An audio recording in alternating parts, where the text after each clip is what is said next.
Ya, pemirsa, PT Jaya Mas Medika Industri Tbk menggelar penawaran umum perdana saham dengan melepas 15% dari modal ditempatkan dan disetor penuh setelah IPO. Ya, perseroan akan menggunakan mayoritas dan hasil IPO untuk belanja modal dan modal kerja. Perusahaan bergerak di bidang usaha manufaktur alat kesehatan, PT Jaya Mas Medika Industri Tbk menggelar penawaran umum perdana saham atau initial public offering pada tahun ini. Mengutip prospektus perseroan pada awal Oktober lalu, PT Jaya Mas Medika Industri Tbk menawarkan sebanyak-banyaknya 4,05 miliar saham atau setara 15% dari modal ditempatkan dan disetor penuh perseroan setelah IPO. Jaya Mas Medika Industri akan menggunakan dana IPO sekitar 72,19% untuk pengembangan usaha dalam bentuk belanja modal dan modal kerja. Selain itu, sekitar 22,87% akan diberikan kepada perusahaan anak yaitu PT Inti Sumber Hasil Sempurna Global untuk belanja modal dan modal kerja. Sedangkan sisanya sekitar 4,94% akan diberikan kepada PT Inti Sumber Hasil Sempurna Global dalam bentuk setoran modal. Kemudian, PT Inti Sumber Hasil Sempurna Global akan memberikan kepada perusahaan anak yaitu PT Inti Medicom Retailindo atau IMR dalam bentuk setoran modal untuk belanja modal dan modal kerja. Berbagai sumber IDX Channel.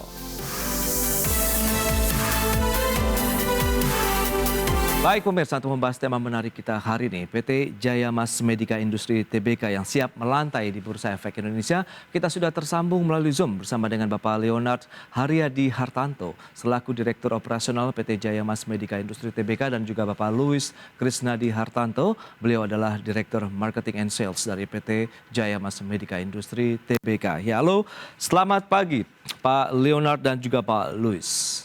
Ya, selamat pagi Pak. Salam sehat Bapak-Bapak. Sehat Pak, sehat juga. Terima kasih atas waktu yang disempatkan ini. Menarik, PT Jaya Mas Medika Industri Tbk besok akan melantai di Bursa Efek Indonesia menjadi perusahaan tercatat ya. Dan ini apa sih, mungkin bisa diceritakan begitu Pak Leon, apa yang melatar belakangi perusahaan akhirnya memilih untuk menjadi perusahaan tercatat? Silakan.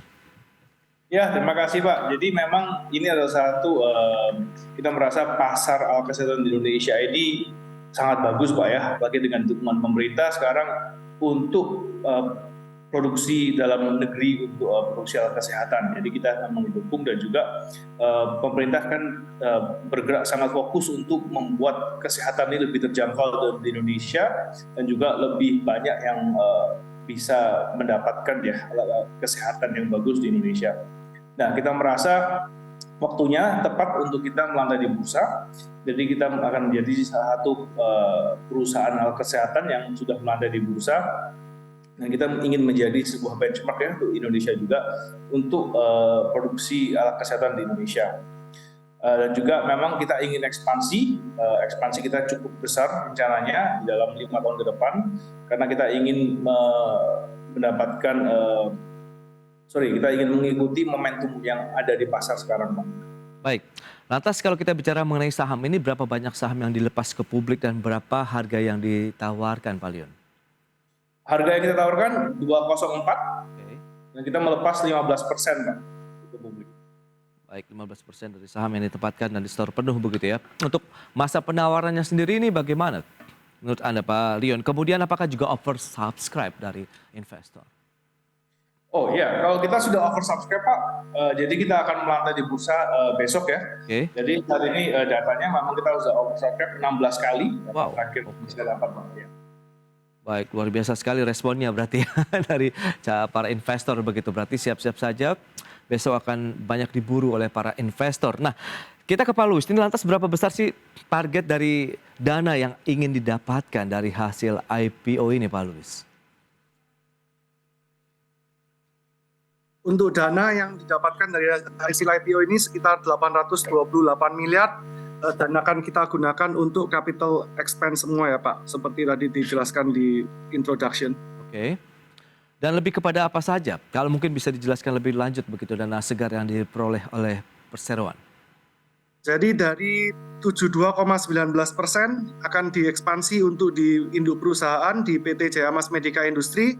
Kita sudah menyiapkan 2 land bank, yang satu di existing di Mojo Agung. Jadi di sebelah existing pabrik Mojo Agung, di kanannya kita udah punya land banknya dan kita akan ekspansi pabrik di sana, Pak. Dan selain itu kita juga udah acquire land di Batang, ya, atau yang biasa di koran tuh KITB, itu kita juga akan ekspansi pabrik ketiga di sana. Jadi kita harapkan pabrik kedua dan pabrik ketiga dapat operasional, yang pabrik kedua di awal tahun depan dan pabrik ketiga kita targetkan di akhir tahun 2023. Semua ini kita tingkatkan untuk meningkatkan kapasitas produksi dan juga di timeline kita juga sudah menyiapkan produk-produk baru yang akan kita produksi di pabrik kami. Baik, berarti ada 3 nanti ya pabrik akan beroperasi yang mendukung kinerja perseroan ke depan begitu Pak Luis? Iya Pak, benar Pak. Baik, tapi kalau kita lihat dengan kondisi yang ada begitu, pandemi, kemudian juga dari momentum pemulihan ekonomi Indonesia, Anda melihat apakah ini menjadi suatu peluang yang dimanfaatkan untuk bisa meningkatkan kinerja perseroan, Pak Luis?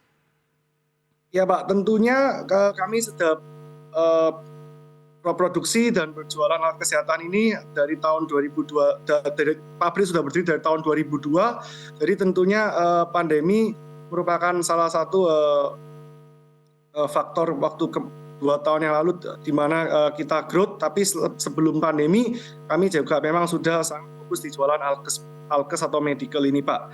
Selain itu kami lihat dengan tiap tahun bertambahnya jumlah rumah sakit dan juga bertambahnya pasien di rumah sakit waktu sebelum COVID dan juga waktu COVID, dan juga membaiknya, bukan membaik ya, sudah kembali normalnya jumlah pasien tahun ini, di mana meskipun jumlah pasien COVID sudah menurun, jadi kami sangat optimis Pak dengan akan meningkatnya kinerja perseroan.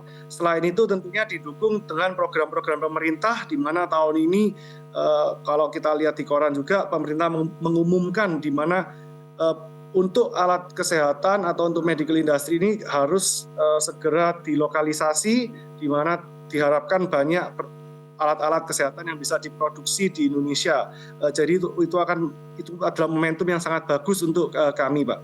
Baik, itu dia dari sisi kinerja. Lantas kita kembali lagi ke Pak Leonard ini. Bisa dijelaskan tidak sebenarnya seperti apa sih profil dari perseroan sendiri, yaitu PT Jaya Mas Medica Industri Tbk. Silakan Pak Leon. Ya Pak, jadi kita ini adalah sebuah perusahaan alat kesehatan yang terintegrasi, di mana kita mempunyai pabrik sendiri dan juga kita mempunyai channel distribusi sendiri Pak.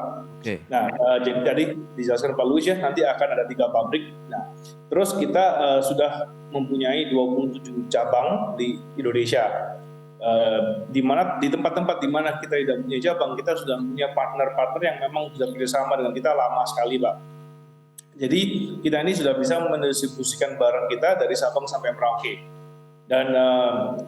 Dan kita yakin produk kita, misalnya Bapak ngomong satu aja produk kita, itu mungkin di seluruh rumah sakit di Indonesia pasti aja Pak, pasti ada 1 SKU lah minim.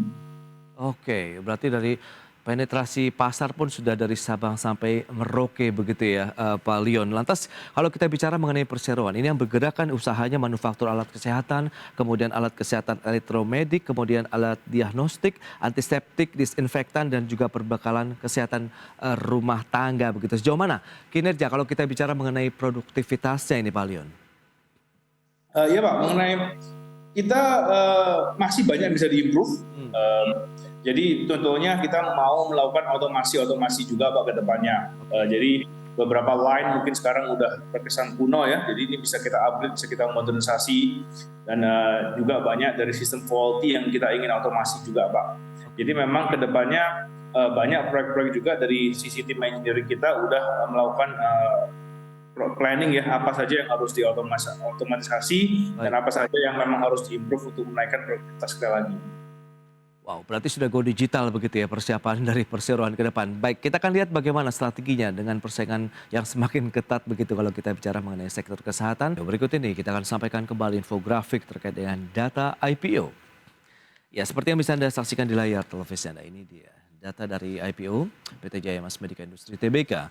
Harga penawaran umum perdana sekitar Rp204 per saham dengan jumlah saham dilepas sekitar 4,058 miliar saham baru. Ini setara dengan 15% dari modal ditempatkan dan disetor penuh setelah IPO. Sehingga Jumlah seluruh nilai IPO mencapai 828 miliar rupiah. Dari sisi penggunaan dana IPO, kita lihat untuk apa saja. Ya, seperti yang bisa Anda lihat, kita lihat terbesar 72,9%. Ini adalah untuk belanja modal. Kemudian anak usaha 22,87% dan PT ESG kita lihat 4,94%. Itu dia. Jadi ini untuk pengembangan usaha tadi sudah disampaikan memang 72,19% dan 22,87% untuk anak usaha yakni PT Inti Sumber Hasil Sempurna Global untuk belanja modal dan modal kerja. 4,94% diberikan kepada PT IHSG tadi dalam bentuk setoran modal. Kemudian akan memberikan kepada perusahaan anak lagi yaitu PT Inti Medicom Retailindo atau UMR dalam bentuk setoran modal untuk belanja modal dan modal kerja. Baik, selanjutnya jadwal IPO.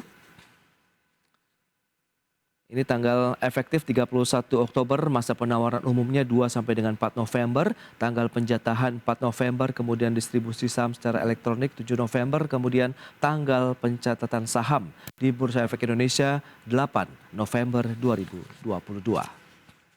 Baik, kita akan lanjutkan kembali perbincangan bersama narasumber kita hari ini Bapak Leonard Haryadi Hartanto, Direktur Operasional PT Jaya Mas Medica Industri Tbk dan juga Bapak Louis Krisnadi Hartanto, selaku Direktur Marketing and Sales dari PT Jaya Mas Medica Industri Tbk. Baik, kita akan lanjutkan kembali. Sempat tertunda tadi Pak Leon. Ini menarik kalau kita lihat dari sisi pandemi belum berakhir, kemudian apakah ini juga masih berdampak terhadap peningkatan demand yang masih tinggi terhadap peralatan kesehatan di tanah air. Pak Leon, silakan.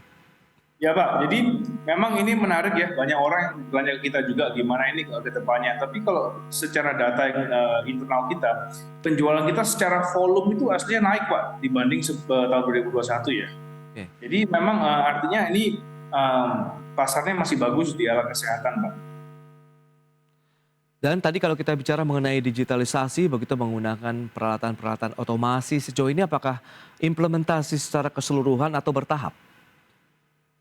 Sejauh ini kita bertahap Pak. Oke. Jadi memang tim kita plot satu persatu dulu ya yang mana yang mau dikerjakan dan apa yang bisa diotomatisasi. Jadi kita tidak melakukan langsung jebret sekali semua jadi tidak. Tapi memang bertahap one by one ya. Baik. Kita kembali ke Pak Louis, ini menarik kalau kita cermati di era digital, apakah pola kerja, produksi, dan pemasaran ini terkait dengan produk-produk. Kemarin kita tahu banyak sekali yang memasarkan secara online, kemudian dengan meredanya pandemi, apakah sekarang lebih banyak kombinasinya offline dan juga online atau bagaimana?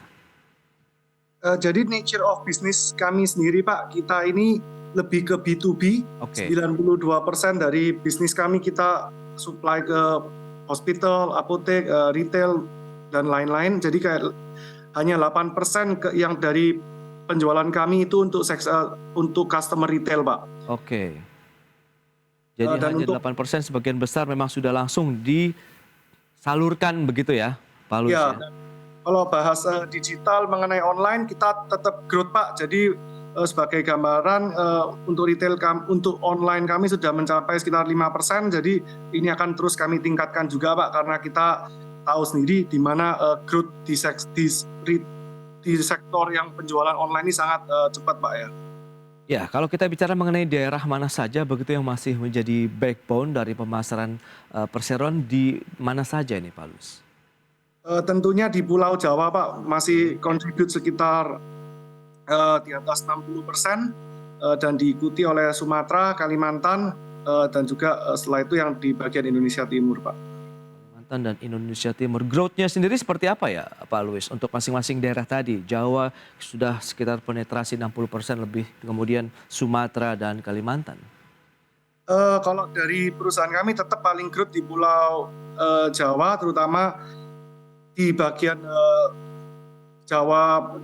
Kalau kita bagi Pulau Jawa bagi dua, jadi antara Jawa Barat, DKI sama Banten Pak ya. Karena kalau kami kan dulu berdirinya pertamanya di Surabaya, jadi tentunya kita sangat menguasai yang di bagian Jawa Timur ke kanan, jadi kita memang growth kami paling besar di Jawa Barat, DKI dan Banten Pak. Oke, itu dia. Jawa Barat, DKI Jakarta, kemudian Banten. Nah, bicara mengenai penetrasi pasar, kalau memang tadi sudah menguasai dari Sabang sampai Merauke, kemudian backbone di wilayah Pulau Jawa dan sekitarnya, apakah juga produk-produk dari Perseroan diekspor ke luar negeri? Kita baru mulai ekspor Pak, memang nilainya untuk kontribusi ke perusahaan kami masih sangat insignifikan, tapi tentunya kita akan terus explore opportunity untuk ekspor Pak ya, jika di mana memang ada opportunity yang bisa kami kerjakan atau ada perusahaan-perusahaan yang kita bisa kerjasama, kita akan tentunya sangat open untuk ekspor produk kami. Ya, produk-produk apa saja yang diekspor, kemudian negara-negara tujuan ekspornya mana saja yang disasar akan lebih prospektif begitu? Jadi kami pernah ada tahun ini kita ekspor syringe ke Mongolia, dan kita juga ada ekspor barang-barang bahan medis habis pakai untuk dipakai di lab untuk yang ambil sampel dan untuk yang menyimpan sampel kami ekspor ke Amerika. Wow, berarti sudah sampai tembus pasar Amerika juga begitu ya Pak ya? Iya Pak, tapi masih sangat kecil Pak. Tapi ini menarik karena kita cermati juga dengan persyaratan yang sangat ketat kalau kita bisa ekspor ke negara Paman Sam ini juga nanti nextnya akan lebih mudah katanya begitu ya ke negara-negara lain ya Pak Luis ya. Benar Pak, requirement-nya sangat tinggi sekali. Yes. Nah kalau kita bicara mengenai persaingan, saat ini kan banyak sekali juga bermunculan dari industri-industri di alat kesehatan maupun peralatan-peralatan rumah sakit seiring dengan adanya pandemi. Bagaimana Anda melihat peta persaingannya Pak Luis? Tentunya kami lihat sejak pandemi ini mungkin justru karena pandemi industri alkes ini banyak yang melirik Pak ya, karena mungkin waktu itu orang melihat di mana industri lain mungkin ada yang tidak produksi, tetap industri alkes di saat apapun akan terus supply dan akan terus produksi Pak ya. Jadi kami lihat memang kompetitor jauh lebih banyak dibandingkan sebelum pandemi, dan kita juga melihat karena industri alkes ini sangat menarik, jadi kita juga masih melihat akan ada kompetitor-kompetitor baru Pak. Oke, baik, kita ke Pak Leon terakhir nih, bagaimana dengan keunggulan kompetitif apa yang ditawarkan nih nanti untuk investor di pasar modal dan juga pemirsa IDX Channel? Ya Pak, jadi mungkin kita bisa dibilang salah satu perusahaan yang paling unik ya kalau kita lihat di perusahaan yang melantai di bursa di Indonesia ini, karena belum ada perusahaan yang purely alat kesehatan di Indonesia. Banyak perusahaan farmasi Pak, tapi belum ada memang yang purely ini mainnya di alat kesehatan. Jadi kalau kita lihat di pasar asing di Amerika, di Jepang itu sudah banyak ya kayak perusahaan-perusahaan yang memang alat kesehatan. Kalau di Amerika ada Medtronic gitu, ada di Jepang ada Terumo. Nah di Indonesia kan belum ada Pak. Jadi ini mungkin salah satu saham defensif ya yang bisa masuk ke portfolio teman-teman gitu. Baik, itu dia, berarti memang kita lihat prospeknya masih cukup moncer lah bisa dikatakan ya kalau kita lihat dengan peluang bisnis ke depan dari sektor kesehatan ini. Baik, Pak Luis, Pak Leonard, ini sayang sekali waktu terbatas ya. Terima kasih banyak atas waktu yang Anda sempatkan. Sukses Pak untuk IPO-nya di hari Selasa besok ya. Selamat melanjutkan aktivitas Anda kembali. Salam sehat. Salam sehat, terima kasih Pak. Ya pemirsa, 1 jam sudah saya menemani Anda dalam Market Review. Saya Prasetyo Wibowo beserta kerabat kerja yang bertugas undur diri. Terima kasih dan sampai jumpa.